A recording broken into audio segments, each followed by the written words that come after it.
Hello, boys and girls. Abraham Lincoln here. You can call me Abe. I'm known as Honest Abe.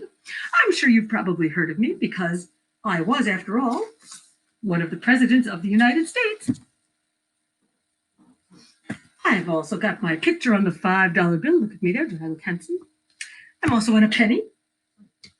So I'm here today to talk to you about describing connections between historical events. So first, we better figure out what a historical event is. A historical event is anything that has already happened. Now, that could be something that happened long ago, like me becoming president, or it could be something that happened yesterday, or even this morning. If you made yourself breakfast this morning and ate it, those are historical events because they already happened. But I'm going to be talking to you today about some of the events that happened in my lifetime. And we're going to see how they are connected. It has a lot to do with cause and effect. Things that cause things to happen, and then the effect is the thing that actually happened because of it. So let's take a look at my life. I made a little timeline here. Now, it doesn't have all of the years of my life in it, but I put some of the important ones. For example, I started my timeline over here with the year 1809 because that's when I was born. Look what a cute little baby I was. Look, I was the only baby that had a full beard. I kept that my whole life. I hope you hear. Okay, so I'm going to put that there so I remember that that's what happened in 1809. As I was growing up as a young lad, I didn't get to go to school for very long.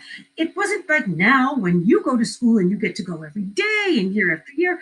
I could only go to school for about 1 year, and I really wanted to go for longer than that. I wanted to learn. So I learned to love to read, and I learned to find books wherever I could find them. I borrowed them sometimes from the school that was in the area, sometimes from neighbors. Wherever I could find a book, I would borrow it. So I learned to love to read and to find books whenever I could. Later on, as I grew up, I bought my own store. That's right. I was a store owner. I'm so proud. And one day in my store, a man came and he brought me this barrel, and it was full of books. Now, if I had never learned to love to read, I probably would have said, no, thank you. We don't need a barrel of books here in this store. But because I learned to love to read, that caused me to buy that barrel of books. That was the effect. And you'll never guess what was in that barrel of books. There was a book that I loved. It was about the law. And I read that book, and I read it over and over again because I liked it so much, that book about the law. In fact, I liked it so much, I decided to